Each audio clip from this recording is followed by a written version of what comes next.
This is when you decide to cut the grass and the noise is really loud. Thank you. Oh my gosh. Oh.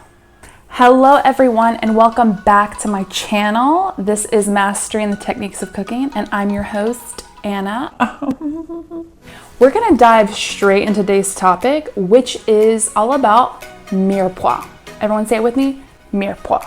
Bet you never heard of that one before, or if you have, you're one of those people that say, I think I've heard of it before, it sounds familiar. What is it again? I'm gonna tell you. Stay tuned. A mirepoix, by definition of Webster's Dictionary, is a mixture of sautéed chopped vegetables used in sauces and soups and is the flavor base for all things delicious, cooked for a long time in a choice of fat such as butter or oil. In other words, it's that thing that you always want to have in your cooking to really amplify what you're making for the flavors to be poppin'. And here it is, your standard mirepoix recipe. You ready? You ready for it? It's a carrot, some celery, and some onion. So hard to believe that these simple yet humble ingredients that you probably already have in your refrigerator right now can change your taste buds' life forever. But wait, it gets even easier with the proportions. By weight, the ratio of your mirepoix is defined as 1 part celery, 1 part carrot, and 2 parts onions. This ratio is important for unlocking this trio's aromatic properties, is because we're going to be cooking it low and slow by the process of sweating. What sweating does is unlock the flavor that's captured in the little cells of the carrots, the onions, and the celery, and it leaches out into the butter or the oil that you're using to slowly cook it in. With that being said, once all the flavor has been unleashed from the cell walls and into the surrounding butter or oil, most of the time the mirepoix is discarded at the end of the dish. But honestly, it really depends on you. If you have a small dice and you want to keep it in for texture, keep it in. Or if you have a large dice and you've been cooking it for hours, say a stew or ramen, then you can discard it. It's really up to you. For this video, I'm going to keep my small diced mirepoix because this dish is supposed to take 30 minutes or less, and that's key for your small dice cuts. Okay. Disclaimer, I do not own this recipe and I do not claim to own this recipe. I found it on YouTube and I thought it'd be great to try. Especially for those who say, I don't really like veggies, this is a perfect way to start adding flavor to vegetables, and I think you're really going to enjoy it. You will need a 1/2 ounce of dried mushrooms. I'm using shiitake here because they're a little bit cheaper than the ones they're asking you in the recipe to use. And a large beet or 2 medium beets. Drop the beet. Nice. I swear I'm older than 10. And then we're going to be using a little bit of butter. I'm using about 8 ounces of cremini mushrooms. Delicious. You want to use some flavorful mushrooms, not the little white buttons that have no flavor. You're going to quarter those, and this is how you quarter a mushroom. Quartering your mushrooms are perfect for those bite-sized pieces, and they sear really well in the pan. So you have about 8 ounces here quartered, and then you have your star of the show, which is the mirepoix, which is the 2 parts onion, 1 part celery, and 1 part carrot. This is again in small dice because this dish is supposed to cook very, very quickly, 30 minutes or less. We have 2 bay leaves. This is going to impart flavor. Salt and freshly ground black pepper to taste. If you don't have this, get on my level. And tomato paste in a squeezy tube. If you guys are using that canned stuff and waste the whole can, get yourself a squeezy tube of tomato paste. It'll change your life. And this recipe calls for some garlic, 2 cloves, and you know what that means, garlic lovers? Add some more, about 2 more cloves. And then we're going to be using a tablespoon of flour. This is to thicken your sauce. About 1 cup of dry red wine. I'm using Merlot here, but you can also use Cab Sav. It's lightly sweet. Sorry, Cabernet Sauvignon. It is lightly sweet, but I prefer a drier wine in stews like this. And then we're going to use 1/4 cup of dry lentils. Brown or green is fine. You don't have to pre-soak these. They're going to cook in about the 30 minutes. And then you want to use Better Than Bouillon, vegetable base bouillon, or you can use the chicken or the beef. I'm just trying to keep it as veggie base as possible. But, you know, your prerogative, whatever way you want to use. So while you have all of your ingredients ready to go, you're going to set your kettle on to high, and you're going to put your shiitake mushrooms that have been dehydrated, and we have to reconstitute them. That means bring the moisture back into them. And you're going to pour the hot water onto the mushrooms to, again, reconstitute them. About 2 cups is okay. That's what they call in the recipe, because we're going to reintroduce this delicious broth that we're making back into the soup for more flavor instead of just plain old water. That's kind of boring, right? So keep this liquid. Do not discard it once you are done soaking your shiitake mushrooms. Okay, moving on. All right, now you've made it to the directions part. Get you a medium to large saucepan. Don't get a small one because it's going to take forever to cook your mushrooms. And you're going to take that butter from earlier, or if you're using olive oil, you could do that, or oil. You're going to put it in your pan, which is on medium to high heat, and you're going to let that lightly bubble and then introduce your quartered mushrooms into the pan.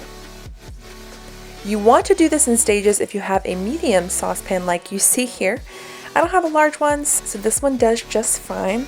And you do not want to crowd your pan, which means mushrooms on top of each other, on top of each other. You want to give them space so they can breathe and brown. Once your mushrooms are getting nicely browned, which takes about 2 minutes, you're going to toss them lightly in the little butter that's around or the olive oil. Make sure everyone's coated nicely with the delicious fat so it can sear on the other side for about 2 more minutes again. Next, you're going to get a medium pot, fill it with water, because this is where we're going to boil our beets. You could roast them in the oven, however, this recipe is for 30 minutes or less, so pick which one you want. I'm going to go with the boiling method. It's going to be quick, takes about 10 minutes, but you don't want to salt your water before your water boils because it'll actually take longer to boil.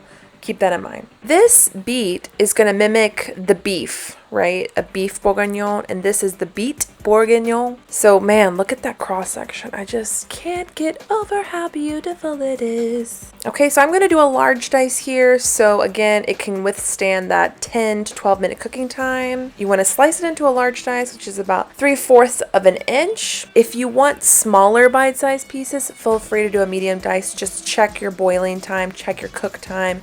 You don't want to overcook these because they will turn to mush. Now that my water has started boiling, I'm going to add my salt, and then I'm going to add my beautiful beets. And these are going to cook for about 10 minutes. Checking them, of course. Go ahead and get your garlic, and we're going to do a fine mince. And that's just taking the tip of your knife that we talked about in the knife cut videos and in the knife video for that precision. And you're going to cut it down as finely as possible using your claw technique and whatever grip that you like. I'm using the pinch grip here again. And then you're going to use that two-hander grip we talked about, which probably is not called two-hander, but I call it two-hander, and that's okay because it's my channel and I do what I want. Yeah, that's right. I love garlic. I could have added more in this recipe, but let's just calm down. So now your shiitake mushrooms are probably good to go. So you're going to take them out.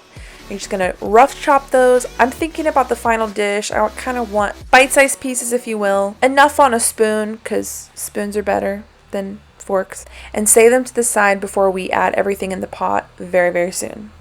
Go check your beets. Your fork should just slide right in very easily with a little bit resistance. You want a nice chew. And you want to strain these and put them aside because we're going to fold them in at the end of the dish. Now, go ahead and get a large pot. We're going to finish our dish with our mirepoix and adding all of our ingredients. So add that butter and maybe a little bit of oil if you don't have enough butter, like in my case right now. And we're going to put it on about medium-high heat. Here I'm going to start the sweating process like we talked about earlier with the onions, the carrots, and the celery. And I'm coating my mirepoix in the olive oil butter, make sure that you see here. This is the classic way a mirepoix would be started. So after these have been cooking for a little bit, I introduced the bay leaves and a little bit of salt to draw extra moisture out as we're just sweating slowly. And now it is time to assemble everything. So go ahead and get your garlic that you finely minced earlier. Get some tomato paste. This is about a tablespoon. I'm just kind of free-eyeing it because can you really go wrong with tomato paste? And then this is where we're gonna start cooking off our flour. This is important so your final dish does not have a raw flour taste. So we're just gonna mix everything together and make sure everything's coated and that flour starts to cook out properly. You can kind of see that my pan is a little bit dry, so I just decided to add a little bit more olive oil, not butter, just trying to keep it healthy. And we're gonna sweat this for probably about 2 to 3 more minutes until it's translucent. You will understand what that means because the celery, the carrots, and the onion will look a little bit see-through. That means you sweat your ingredients properly. Add your lentils, add your mushrooms if you want to. You don't have to do it here. I just wanted to add it here for more flavor. Add your red wine. And go ahead and get that broth that you saved from your shiitake mushrooms and then you soaked them. Hope you didn't throw it out because we're gonna put it in right now. Adding the chopped up shiitakes. And last but not least, adding our Better Than Bouillon paste. We're gonna give this a really good stir, making sure everything is incorporated. And what we're gonna do is we're gonna put this to a boil and reduce the heat down to simmer for about 18 minutes. A few moments later. All right, it's been a couple of minutes and I'm super impatient, so I wanted to just taste a little bitty lentil and see where we're at in the cooking process. And of course, it's not done. Oh, Anna. So this is gonna go about 20 more minutes. 20 minutes later. And voila, we are finished. You wanna take out your bay leaves at this point because it serves no purpose anymore if you got all the flavor out. And you wanna take your beets and we're going to fold them in because we've already cooked them. And I'm adding fresh parsley because I wanted a little more color that was popping, a little fresh color. This isn't really going to add like a significant amount of flavor, but it just adds beautiful color. And then the very last step you want to do is season to taste. I think it needed a little bit more salt. So that's all I'm doing here is adding salt. And the last most important step is to plate up and enjoy your creation. And really just marvel how beautiful it is. So get you some utensils and we're going to dive in. Wow. Guys, this was so delicious. I just decided to dance for you guys. Cue dance sequence.